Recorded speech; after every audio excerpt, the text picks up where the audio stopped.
Good evening, everyone. And listen, I'm ecstatic to be here because I'm standing here and I can honestly tell you, dreams come true.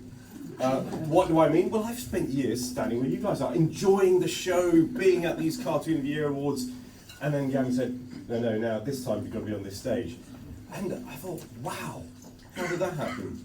And then I suddenly realised, I accepted that peerage. And suddenly things changed. But look, it's been a remarkable year for me personally. But really, what I really want to say is, Gavin, thank you for not telling me that we were at a different office this evening. Because it gave me that 5 or 10 minutes to think about what I was going to say when I got there and then had to come here.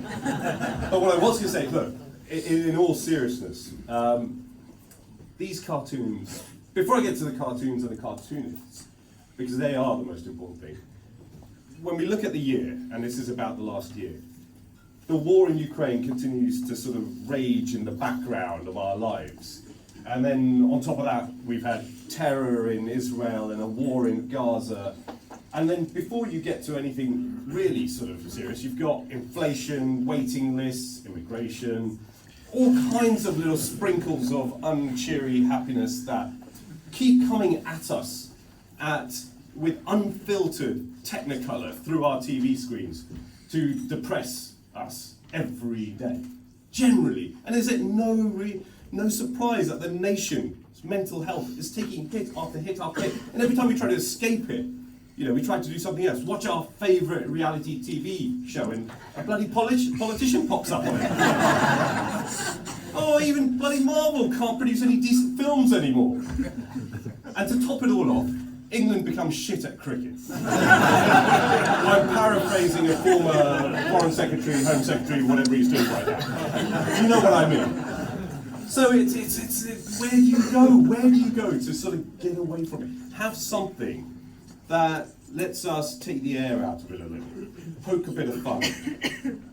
Get that feeling that, okay, it's all very serious, but we can smile, we can laugh. And the cartoonists and their work is what does that for us. And sometimes it just flickers across the page, or as I saw it today as I'm looking through my Twitter thread, fantastic Evening Standard cartoon today.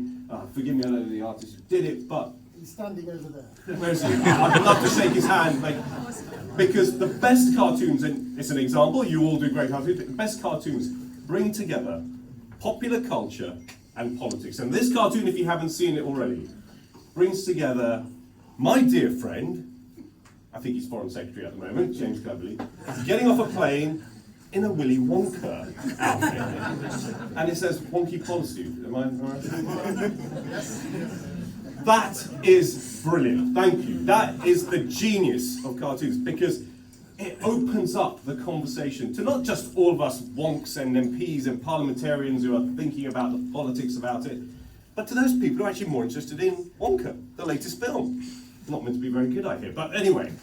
But it brings it all together, and that brings people to serious debate in a way that they can access it. So, look, I'm a genuine fan, if you couldn't tell.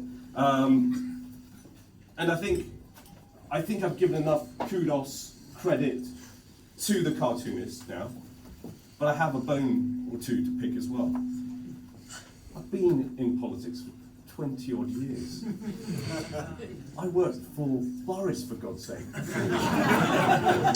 I've delivered buses, bikes, and anything else he wanted when he woke up in the morning. Where's my bloody cartoon? My dear friend, and she is, former Home Secretary, twice. How many cartoons have you got? Those bikes, I did that. He would say they're Kulveer's bikes, not Boris bikes.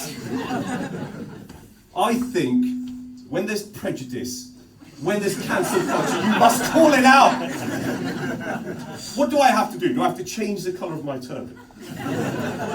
Please tell me after the awards. Next year, I'd like to be at least in one of the nominations.